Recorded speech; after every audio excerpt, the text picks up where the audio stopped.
Under the relentless Abuja sun, Musa leaned against his weathered red motorcycle at the Wuse Market junction, where the city's heartbeat thrummed loudest. Dust swirled around his scuffed boots, and sweat beaded on his brow, seeping into his faded green jacket.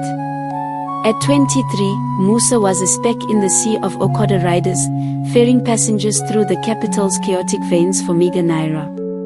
His sharp brown eyes scanned the crowd, hawkers shouting, horns blaring, life pulsing in every direction. The fuel gauge on his bike flickered low, a silent taunt. Another long day, another grind to send money to his mother in Zaria. A flash of color caught his gaze.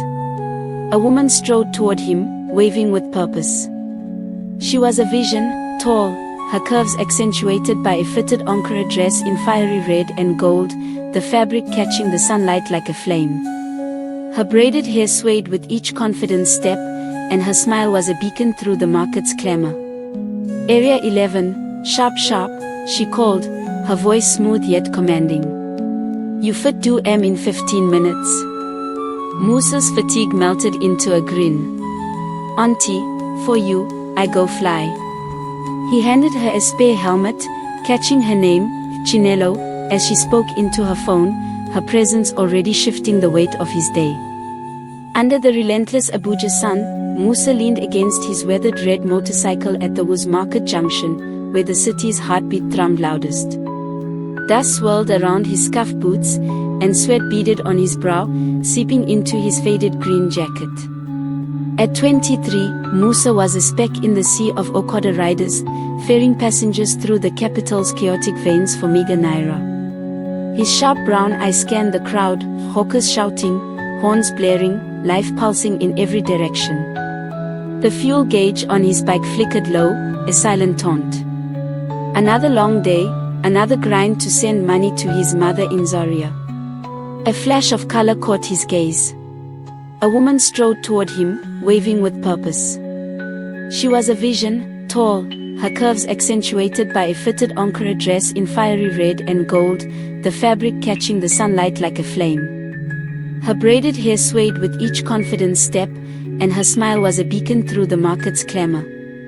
Area 11, sharp sharp, she called, her voice smooth yet commanding.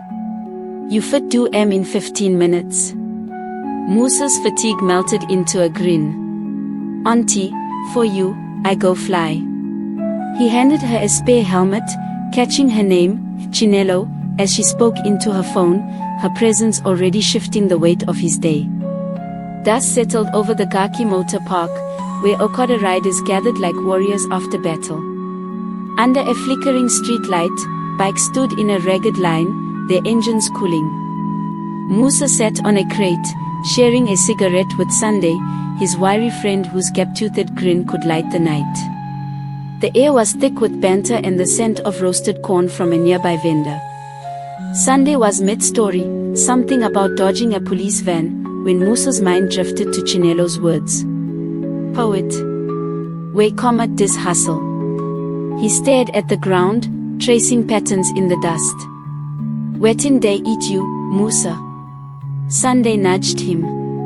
You day think of woman, ABI. Musa smirked. No be so. One auntie call me poet today. Say I sabi talk fine. Sunday's laugh boomed. Poet. You. Abeg, recite something make we hear. The other riders jeered, but their eyes were curious. Musa hesitated, then stood, his voice low at first. Road they call, my will they spin, but inside my heart, new song begin. The words flowed, rough but honest, painting their shared struggles, dust, hunger, hope. Silence fell, then applause erupted. Sunday slapped his back. Omo, you bad oh. You go sell this thing for book. Musa's chest swelled, but doubt lingered. Could words really change his life? Days later, Musa was back at Wuse Market when Chinelo appeared again, this time in a teal Ankara gown that hugged her curves like a second skin. Her smile was a sunrise, and she carried a bundle of fabrics, her hustle as fierce as his. Okada Poet, she called, her voice teasing. You don't write more poem. Musa's heart skipped. Auntie Chinelo, you know go let me rest, ABI. He grinned, less shy now. I try small. Dem like M for motor park. Her eyes lit up. See? I tell you. Come, I get idea. My friend, Amara, she dey run open mic for Maitama. You fit perform your poem there. Musa booked a stage in Maitama, where big men and fancy women gathered. Auntie, I know be that kind person. I go full hand. Chinelo stepped closer, her gaze fierce. Musa, you get fire inside you. No let fear kill M. She scribbled an address on a scrap of paper. Come tomorrow night. I go day there. Her confidence was a current, pulling him along. He took the paper, his fingers brushing hers, and nodded, though his stomach churned. The Maitama lounge was a world apart, dim lights, velvet chairs, and the hum of wealth. Musa felt like an intruder in his clean but worn jacket, his helmet tucked under his arm. The stage was small, framed by a microphone and a spotlight. His palms sweated as he scanned the crowd, spotting Chinelo near the front, stunning in a gold dress that shimmered like starlight, her smile a lifeline. Amara, the host, glided onto the stage, her hourglass figure wrapped in a black jumpsuit, her voice warm as she introduced the night. We get new talent tonight, she said, winking at Chinelo. Musa, the Okada Poet. The crowd clapped, curious. Musa's legs felt like water, but Chinelo's nod pushed him forward. He gripped the mic, his voice trembling at first. This now for the road, for the hustle, for we were no fit stop. His words grew stronger, painting the Okada life, dust in the throat, dreams in the heart. The room fell silent, then erupted in cheers. Chinelo was on her feet, clapping wildly. Amara hugged him off stage, whispering, "You be star, Musa." For the first time, he believed it. Word of the Okada Poet spread. Riders at the motor park begged Musa for new poems, and Chinelo dragged him to more open mics. He scribbled verses on scraps of paper, his words capturing their shared struggles and dreams.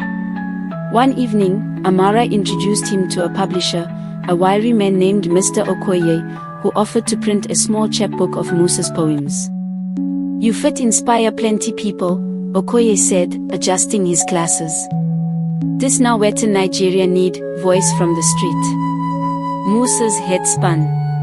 A book? His name in print. He thought of his mother, her prayers for his future. Chinelo, ever his cheerleader, squeezed his arm. I tell you, Okada man. You dey go far. The chapbook, road song, sold out at markets and motor parks. Riders carried it, reciting lines between fares. Musa's words became a spark, igniting pride in their hustle. Months later, Musa organized a poetry night at the Garki motor park, turning the dusty lot into a stage. Riders, traders, and children gathered, their faces glowing under strung-up bulbs. Chinelo and Amara helped, their beauty and energy drawing a crowd. Chinelo, in a coral dress that hugged her like a lover, handed out flyers, while Amara, in emerald green, emceed with flair. Musa took the stage, no longer the shy rider. This now for us, he began, his voice steady. For the road we know easy, but we know go for. His poem spoke of love, loss, and resilience, each line a mirror for the crowd. Other riders joined, sharing their own stories, their voices rising like a chorus. Chinelo watched from the side, her eyes misty. She'd seen the spark in Musa and fanned it into a flame. The night ended with laughter, music, and plans for more events, a space for the unheard to speak. A year later, Musa stood outside a small bookstore in Wuse, his name on a poster, Musa Danjuma, the Okada Poet, book signing. Road Song had grown into a full collection, its cover a photo of his bike under Abuja sky. He was no longer just an Okada rider, though he still rode, his poems tucked in his pocket. Chinelo arrived, her presence still a jolt, today in a white dress that glowed against her skin, her braids adorned with beads. "You see wetin you do," she said, gesturing to the crowd inside. "You give people hope." Musa took her hand, grateful. "Now you start Auntie Chinelo. You see wetin I know see." She laughed, pulling him into the store. "Oya, poet. Go shine." As he signed books, Musa felt the road beneath him shift, not away, but toward something bigger. His words had built a bridge, and he'd ride it as far as it went.